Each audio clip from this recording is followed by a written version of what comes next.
आज हम लोग सीखेंगे वज्र गुणन विधि से समीकरणों का हल निकालना, यानी कि क्रॉस मल्टीप्लिकेशन मेथड से। देखिए, अब इसमें जो हमारा पहला क्वेश्चन है, क्वेश्चन दिया हुआ है निम्न रैखिक समीकरणों के युग्मों में से किसका एक अद्वितीय हल है, किसका कोई हल नहीं है, या किसके अपरिमित रूप से अनेक हल है।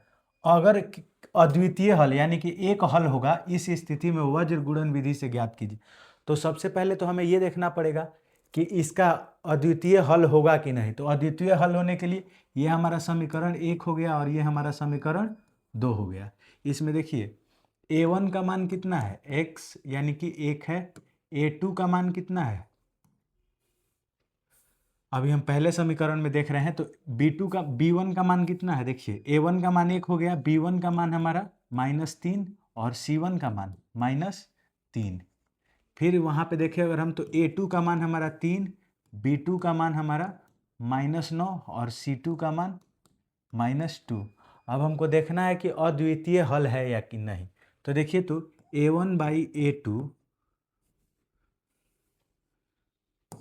a1/a2 बराबर नहीं होता है b1/b2 के। तब इस सिचुएशन में इसका कोई अद्वितीय हल होता है, अद्वितीय हल होता है। लेकिन अगर आप यहाँ पे देखें तो a1/a2, a1 हमारा कितना है 1/3, a2 का मान 3 है, b1/b2, b1 का मान -3, b2 का मान -9, c1/c2, c1 का मान -3, c2 का मान -2। तो a1/a2 1/3 बराबर b1/b2, माइनस माइनस खत्म, 3 से 1 बार में कट जाएगा और 3 से 3 बार में कट जाएगा। तो हमारा आ जाएगा 1/3। अगर आप यहाँ पे देखें तो माइनस माइनस खत्म, 3/2। तो a1/a2 बराबर b1/b2, लेकिन बराबर नहीं है c1/c2 के। तो इस सिचुएशन में a1/a2 बराबर b1/b2, और जब बराबर नहीं होता है c1/c2 के, तो इस सिचुएशन में हमारे समीकरण का जो हल होता है इसका कोई हल नहीं होगा, कोई हल नहीं होगा। और कोई हल क्यों नहीं होगा, क्योंकि इसकी रेखाएं समानांतर हो जाएंगी। समानांतर होंगी तो कभी भी एक दूसरे को काटेंगी नहीं, तो इसीलिए इसका कोई भी हल नहीं होगा। जब हमारा अद्वितीय हल नहीं निकल रहा है तो इसीलिए हम इस समीकरण को सॉल्व करके इसका x और y का मान नहीं निकालेंगे। तो समझ में आया। पहले हमको जांच करना है कि क्या इस समीकरण का अद्वितीय हल होगा कि नहीं। अद्वितीय हल होगा तब उसमें हम लोग वज्र गुणन विधि का प्रयोग करेंगे, अगर नहीं होगा तो नहीं करेंगे। क्या आपको समझ में आया, क्लियर। बढ़ते हैं अगले क्वेश्चन की तरफ। देखिए हमारा दूसरा दिया है क्वेश्चन कि 2x + y बराबर 5 और 3x + 2y बराबर 8। तो इस समीकरण को हम 2x + y - 5 बराबर 0 लिख सकते हैं। ये हमारा समीकरण 1 हो गया। इस समीकरण को हम 3x + 2y - 8 बराबर 0 लिख सकते हैं। ये हमारा समीकरण 2 हो गया। अब देखिए इसमें समीकरण 1 और 2 हो गया। अब पहले इसको हमको जांच करना पड़ेगा कि क्या ये वज्र गुणन विधि पे बनाने जाने से पहले अद्वितीय हल इस समीकरण का होगा या नहीं। तो अद्वितीय हल होने के लिए हमारे पास क्या सिचुएशन होता है, a1/a2 बराबर नहीं होना चाहिए b1/b2 के।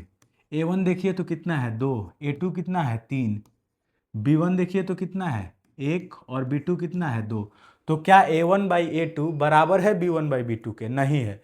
तो इस सिचुएशन में हमारा इस समीकरण का अद्वितीय हल होगा, यानी कि एक हल होगा। और जब एक हल होगा तब हमको इसको बनाना पड़ेगा वज्र गुणन विधि से।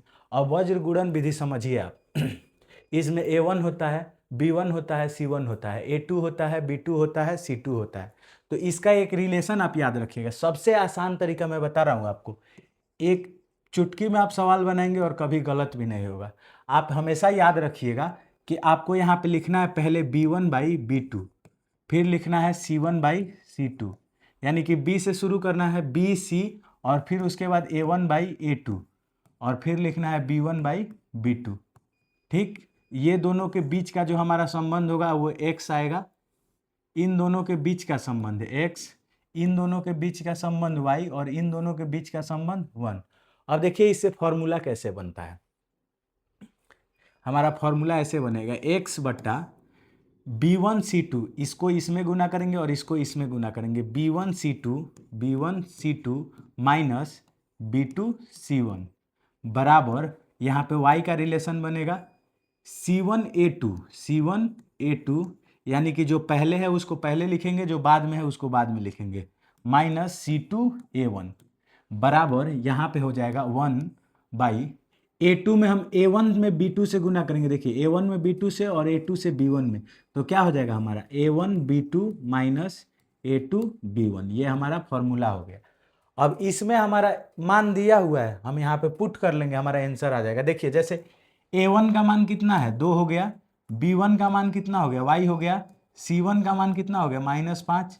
यहाँ पे अगर देखें आप तो A2 का मान कितना हो गया 3 हो गया, B2 का मान कितना हो गया 2 हो गया, C2 का मान कितना हो गया -8 हो गया। अब यहाँ पे रखते जाइए x बाई B1C2, B1 का मान कितना है देखिए तो B1 का मान हमारा 1 है, क्योंकि इसके आगे 1 छिपा है, तो B1 का मान 1। और C2 का मान देखिए B1 गुना C2 का मान हम इसमें देख लेंगे 8 है, -8, तो यहाँ पे लिख देंगे -8 माइनस B2C1, B2 का मान 2 और C1 का मान -5, तो 2 गुना -5 हो जाएगा B2C1।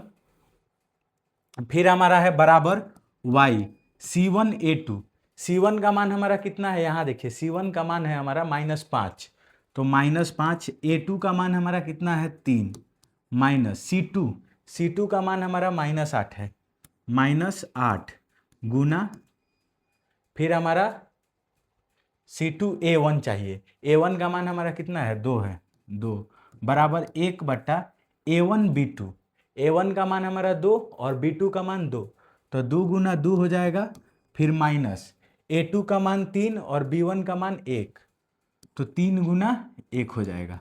अब इसको थोड़ा सा अगर हम सॉल्व करेंगे तो देखिए 8 एकम में 8, तो -8 और माइनस माइनस प्लस, तो 5 दूना 10 हो जाएगा।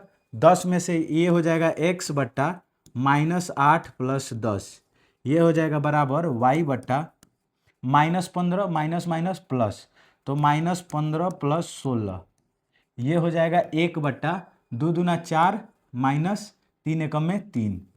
अब इसको अगर आप एक स्टेप और सॉल्व करेंगे तो x बट्टा 2 हो जाएगा, 10 में से 8 गया 2, बराबर y बट्टा 16 में से 15 गया 1 हो जाएगा, बराबर 4 में से 3 गया 1 हो जाएगा, 1/1, ये हमारा आ गया। अब इसको सॉल्व करना, x और y का मान निकालना है, तो क्या करेंगे, ये तीनों बराबर है तो हम किसी को भी किसी के बराबर लिख सकते हैं, तो x/2 बराबर हम 1/1 लिख सकते हैं, और यहाँ पे y/1 बराबर 1/1 लिख सकते हैं। क्रॉस मल्टीप्लिकेशन कर देंगे तो x गुना 1 x और 2 गुना 1 2, x बराबर 2, और y में 1 से गुना करेंगे y और 1 में 1 से गुना करेंगे 1, तो x का मान 2 और y का मान 1, इस क्वेश्चन का हमारा सही आंसर होगा। तो क्या आपको समझ में आया क्रॉस मल्टीप्लिकेशन विधि, वज्र गुणन विधि?